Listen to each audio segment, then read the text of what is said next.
நம்மை உண்டாக்கிய கடவுள் அவர் மனித உருவிலே இந்த பூமியிலே வந்து பிறந்து மனித வாழ்க்கையை வாழ்ந்தார். அவர் பாவமே அறியாதவராய் இருந்தார். ஆண்டவர் இயேசு கிறிஸ்து சொன்னார், என்னிடத்தில் பாவம் உண்டு என்று சொல்லி உங்களில் யார் என்னை குற்றப்படுத்தக்கூடும் என்று சொல்லி சொன்னார். அவரிடத்திலே ஒரு பாவமும் இல்லை. பரிசுத்த வாழ்க்கையை அவர் வாழ்ந்தார். பாவம் செய்கிற பாலியல் குற்றத்தை பெறுகிற ஒருவரை நான் கடவுளாக ஏற்றுக்கொள்ள முடியாது. திருட்டு வேலையை செய்கிற ஒருவரை கடவுளாக நான் ஏற்றுக்கொள்ள முடியாது. மனித கையால் செய்யப்பட்ட சிலையை நான் கடவுளாக ஏற்றுக்கொள்ள முடியாது. கடவுள் அவர் வானத்தையும் பூமியும் உண்டாக்கியவர். அவர் சொல்கிறார், இதோ வானம் எனது சிங்காசனம், பூமி எனது பாதப்படி என்று சொல்லுகின்றார். அப்படிப்பட்ட உன்னதமான கடவுள், இதோ அவர் மகா பெரியவர், இந்த பூமியிலே மனித வாழ்க்கையை வாழும்படியாக இறங்கி வந்தார். கடவுள் இந்த பூமியிலே மனித வாழ்க்கை வாழ்வதற்கு மிகப்பெரிய ஒரு காரணம் உண்டு. என்னவென்று சொன்னால், நம்முடைய பாவங்களுக்குரிய சகல தண்டனைகளையும் அவர் ஏற்றுக்கொள்ளும்படியாய், பரிகரிக்கும்படியாய், ரத்தம் சிந்தும்படியாய், மறிக்கும்படியாக அவர் இந்த பூமியிலே வந்தார். கடவுளுக்கு மரணமா என்று சொல்லி அநேக வேளைகளை நாம் நினைக்கலாம்.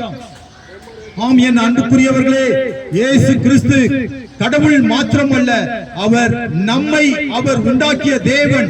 அவர் நம்மை தாயும் வயிற்றில் உருவாக்கின தேவன். அவர் சகலத்தையும் உண்டாக்கிய தேவன். அவர் பரலோகத்திலே வானத்திலே மாத்திரம் அவர் இருந்து விடவில்லை. அவர் பரலோகத்தை விட்டு அவர் இந்த பூமிக்கு இறங்கி வந்தார்.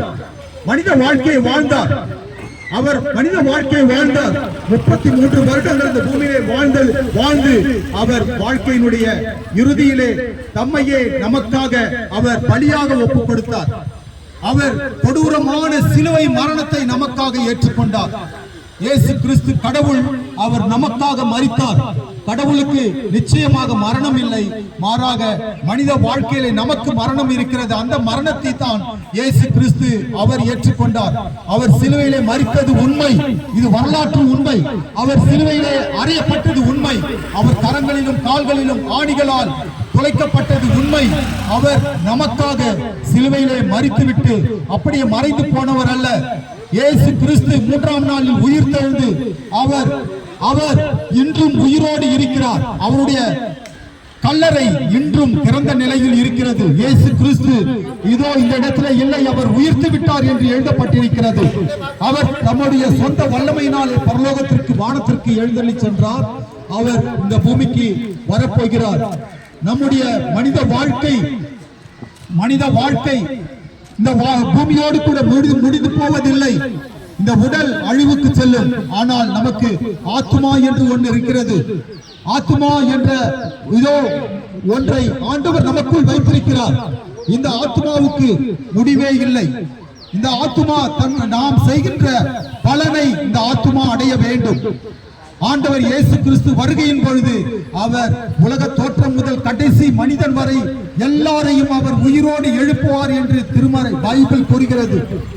அவர் உயிரோடு எழுப்பி சகலரையும் நியாயம் தீர்ப்பார் என்று பைபிள் கூறுகிறது. நமக்கு நியாய தீர்ப்பு உண்டு என் அன்புக்குரியவர்களே. இதோ ஏமாந்து போக வேண்டாம். இந்த மனித வாழ்க்கையிலே ஆண்டவர் இயேசு கிறிஸ்துவை நம்முடைய சொந்த ஆண்டவராக இரட்சகராக நாம் ஏற்றுக்கொள்ளும் பொழுது, நம்முடைய இதயத்திலே அவரை ஏற்றுக்கொள்ளும் பொழுது நமக்கு பாவ மன்னிப்பை ஆண்டவர் இயேசு கிறிஸ்து கொடுப்பார். ஏன் என்று சொன்னால், அவர் நம்முடைய எல்லா பாவங்களுக்குரிய தண்டனைகளை அவர் ஏற்றுக்கொண்டார். இயேசுவிடத்திலே நாம் செல்லும் பொழுது, இயேசப்பா என்னுடைய பாவங்களை மன்னியும் என்று அவரிடத்திலே மன்றாடும் பொழுது இயேசு கிறிஸ்து நம்முடைய பாவங்களை மன்னிப்பார், நம்முடைய குற்றங்களை மன்னிப்பார். பாவத்தினால் உண்டான வியாதிகள் நீங்கும், பாவத்தினால் உண்டான சாபங்கள் நீங்கும். இதோ நாம் பார்க்கிறோம், மனிதர்கள் பாவ மன்னிப்பு அடைய வேண்டும் என்று சொல்லி பல திருத்தலங்களுக்கு நடந்தே செல்கிறார்கள். தங்களை வருத்திக் கொள்கிறார்கள், உடம்பெல்லாம் குத்திக் கொள்கிறார்கள், தங்களை காயப்படுத்திக் கொள்கிறார்கள், நெருப்பிலே நடக்கிறார்கள். இவற்றால் நம்முடைய பாவங்கள் மன்னிக்கப்படாது என அன்புக்குரியவர்களே. நாம் பாவம் மன்னிப்பு அடைவதற்கான ஒரே வழி இயேசு கிறிஸ்துவே. இயேசுவே நம்முடைய பாவங்களுக்காக சிலுவையிலே மரித்தார். நம்மை நீதிமான்களாக மாற்றும்படியாக அவர் உயிரோடு எழுந்தார். அவர் நமக்கு நித்திய ஜீவனை கொடுக்கும்படியாக பரலோகத்திலே நமக்காக ஒரு இடத்தை ஆயத்தப்படுத்துகிறார். ஆண்டவர் நமக்காக நாம் இந்த பூமியிலே பரிசுத்த வாழ்க்கையை வாழ்வோம் என்று சொன்னால் கடவுளுக்கு பயந்து நாம் நல்லதை செய்தால், கடவுளுக்கு பயந்து வாழ்ந்தால், பரிசுத்தமாய் வாழ்ந்தால் அதற்குரிய பலனை ஆண்டவர் இயேசு கிறிஸ்து கொடுப்பார். இயேசு கிறிஸ்து மிகவும் நல்லவர், உங்களை நேசிக்கிறார். ஆண்டவர் இயேசு கிறிஸ்துவை உங்களுடைய சொந்த ஆண்டவராக இரட்சகராக ஏற்றுக்கொண்டு பாருங்கள், உங்களுடைய வாழ்க்கை மாறும். என் அன்புக்குரியவர்களே, நீங்கள் மனம் மாறும்படியாக ஆண்டவர் இயேசு கிறிஸ்து இந்த நாளிலே அழைக்கிறார். இயேசுவை உங்களுடைய சொந்த ஆண்டவராக, கடவுளாக, இரட்சகராக ஏற்றுக்கொண்டு பாருங்கள். உங்கள் வாழ்க்கையிலே நன்மை உண்டாகும், நன்மை உண்டாகும். இயேசு உங்களை அதிகமாய் நேசிக்கிறார். ஆண்டவர் இயேசு கிறிஸ்து உங்களை அறிந்திருக்கிறார், உங்கள் பெயர்களை அறிந்திருக்கிறார், உங்கள் வாழ்க்கையை அறிந்திருக்கிறார். அவர் உங்களை நேசிக்கிறார். உங்கள் துக்கத்தை சந்தோஷமாய் மாற்ற இயேசு ஒருவரே வல்லவர். உங்களுடைய துன்பத்தை இன்பமாய் மாற்ற இயேசு ஒருவரே வல்லவர். இயேசு கிறிஸ்து உங்களை அதிகமாய் நேசிக்கிறார். வருத்தப்பட்டு பாரம் சுமக்கிறவர்களே, நீங்கள் எல்லாரும் என்னிடத்தில் வாருங்கள், உங்களுக்கு நான் இளைப்பாறுதல் தருவேன் என்று ஆண்டவர் இயேசு கிறிஸ்து அழைக்கிறார். நம்முடைய துன்பத்தில் இருந்து, நம்முடைய வேதனையில் இருந்து, இதோ சற்று நேரத்துக்கு முன்பாக கூட ஒரு சகோதரியை கண்டோம். அவர்கள் அவர்களுடைய நோயில் கஷ்டப்படுகிறார்கள். அநேக பேர் இந்த நாட்களிலே, நம்முடைய உலக வாழ்க்கையிலே வியாதியினால் கஷ்டப்படுகிறவர்கள் அநேக பேர் இருக்கிறார்கள். வியாதியிலிருந்து நமக்கு விடுதலை தருகிற ஒரே தேவன் இயேசு கிறிஸ்து. நாம் பார்க்கிறோம், ஏழைகள், எளியவர்கள். இதோ நேற்றைய தினத்திலே கூட ஒரு சகோதரியை பார்த்தோம். அவர்களுக்கு மிகப்பெரிய அவர்களுடைய சிகிச்சைக்காக பணம் அவசியமாய் இருக்கிறது. ஆனால் அந்த பணத்தை கொடுத்து உதவுகிறவர்கள் யாரும் இல்லை. அவர்கள் கண்ணீரும் கையுமாக இருக்கிறார்கள். இதோ மனிதர்கள் கைவிடும் பொழுது கடவுள் நம்மை கைவிடாதவராய், நம்மை குணப்படுத்தி வாழ வைக்கும்படியாக அவர் விரும்புகிறார். ஒருவேளை நீங்கள் கடன் தொல்லையினால் கஷ்டப்படுகிறீர்களா? இதோ பலவிதமான பாரங்களை சுமந்து கொண்டு, வறுமைகள், குடும்ப கஷ்டத்தினாலே நீங்கள் மறைவிலே வடிக்கக்கூடிய கண்ணீரை இயேசு கிறிஸ்து பார்க்கிறார். உங்களுடைய துக்கத்தை சந்தோஷமாய் மாற்ற ஒரு கடவுள் இருக்கிறார். உங்களை நேசிக்க ஒருவர் இருக்கிறார், அவரே இயேசு கிறிஸ்து. அவரே உங்களை அதிகமாய் நேசிக்கிற, உங்களுக்காக தன்னுடைய ஜீவனையை கொடுத்த அந்த உண்மையான கடவுள் இயேசு கிறிஸ்துவே. அவரை உங்கள் இருதயத்திலே நீங்கள் ஏற்றுக்கொண்டால் உங்களுடைய வாழ்க்கையிலே தெய்வீக சமாதானத்தையும் சந்தோஷத்தையும் அடைவீர்கள். என் அன்புக்குரியவர்களே, இயேசு கிறிஸ்து உங்களை நேசிக்கிறார். உங்களுடைய துக்கத்தை சந்தோஷமாய் மாற்ற ஆண்டவர் இயேசு கிறிஸ்து விரும்புகிறார். உங்களை ஆண்டவர் இயேசு கிறிஸ்து உயர்த்தி வாழ வைக்க விரும்புகிறார். உங்கள் இருதயத்திலே அந்த உண்மையான கடவுளுக்கு உங்கள் இருதயத்திலே இடம் கொடுத்து பாருங்கள். உங்கள் வாழ்க்கை ஆண்டவர் மாற்ற வல்லவராய் இருக்கிறார். உங்களை நேசிக்கிற ஒரு தெய்வம் உண்டு, உங்களுக்காக அக்கறைப்படுகின்ற ஒரு ஆண்டவர் உண்டு. அவரே இயேசு கிறிஸ்து. அவரே இன்றும் ஜீவிக்கிற தேவனாய் இருக்கிறார். அவர் மீண்டுமாக இந்த பூமிக்கு வரப்போகிறார். அவர் ஒவ்வொரு வரையும் நியாயம் தீர்க்கிற நியாயாதிபதியாய் வெளிப்பட போகிறார். இதோ அவர் சிலுவையிலே அறையப்படும்படியாக, அவர் மரிக்கும்படியாக இந்த முறை அவர் வரமாட்டார். மாறாக ராஜாதி ராஜாவாய் வான மேகங்கள் மீது இறங்கி ஒவ்வொரு வரையும் நியாயம் தீர்க்கிற நியாயாதிபதியாய் வரப்போகிறார். இதோ அந்த நாள் பொல்லாதவர்களுக்கு, பாவிகளுக்கு மிக பயங்கரமான நாளாய் இருக்கும். நம்முடைய பாவத்திலே நாம் தொடர்ந்து இந்த பூமியிலே வாழ்ந்து விட முடியாது. பாவத்திலே இன்பம் கண்டு பாவத்த சந்தோஷங்களை அனுபவித்துக் கொண்டு இந்த பூமியில என்றென்றும் வாழ முடியாது. நாம் நம்முடைய எல்லா பாவத்திற்காகவும் நியாய தீர்ப்புக்காக கடவுளுக்கு முன்பாக நிற்க வேண்டும்.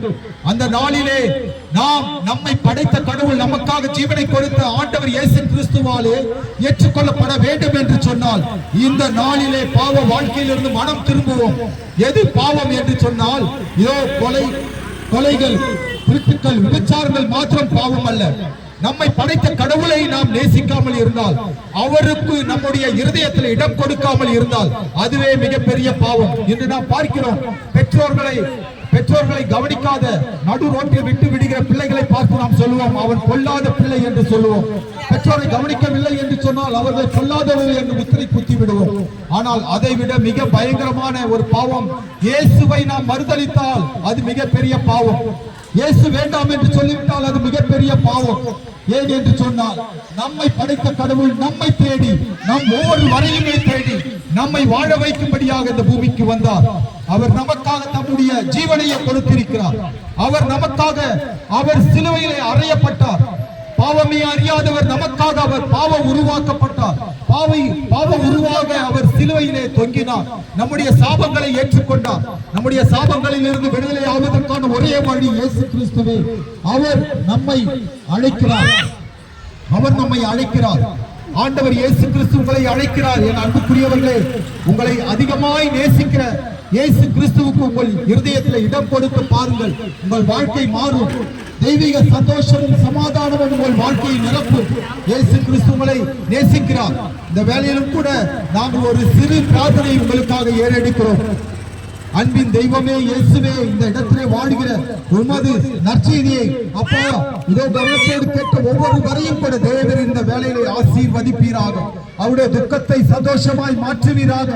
அப்பா அவர்களுடைய வாழ்க்கையிலே அவர்கள் மறைவாக வடிக்கக்கூடிய கண்ணீரை நீர் பார்க்கிறீர் ஆண்டவரே. அப்பா அவர்களை நேசிக்கிறீர்.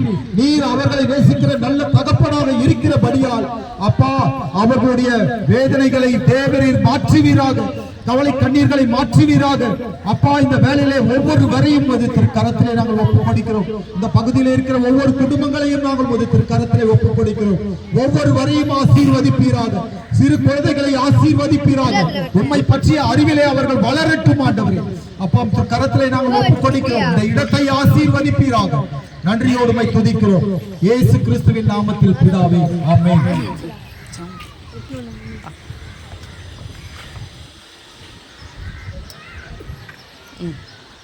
ஜெபம் பண்ணுங்க.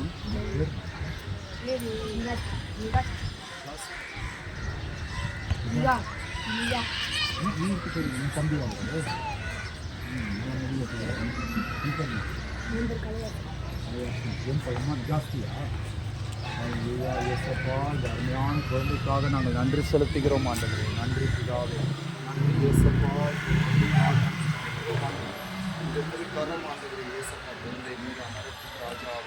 அப்பா உடலில் உள்ள பலவீனங்கள், நோய்கள் அப்பா எல்லாவற்றையும் தேவன் மாற்றுவீராக. அப்பா சாபக்கேடுகளை மாற்றுவீராக. பேயின் தொல்லைகளை மாற்றுவீராக. முதுக்கில் கரத்திலே நாங்கள் குழந்தையை ஒப்புக்கொடுக்கிறோம். ஒரு பரிபூர்ண சுகத்தையும் ஆண்டவர் அப்பா குழந்தைக்கு தருவீராக. இந்த குழந்தை பெற்றோருக்கு ஆண்டவர் மிகுந்த ஆசீர்வாதம் உள்ள பிள்ளையாய் வளர்மதியாய் நிகாஸ்தியை நாங்கள் ஒப்புக்கொடுக்கிறோம் ஆண்டவர்.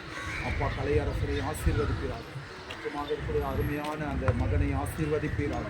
அப்பா இதோ ஆவலோடு ஆண்டவரின் இடத்திலே கொண்டு வந்த இந்த குழந்தைக்கு ஆண்டவரே எது தேவை என்பதை நீர் அறிந்திருக்கிறீர் ஆண்டவர். நன்றியோடு மை துதிக்கிறோம். இந்த பெற்றோர்களை ஆசீர்வதிப்பீராக ஆண்டவர். நன்றியோடு மை துதிக்கிறோம் இயேசு கிறிஸ்துவின் நாமத்தில்.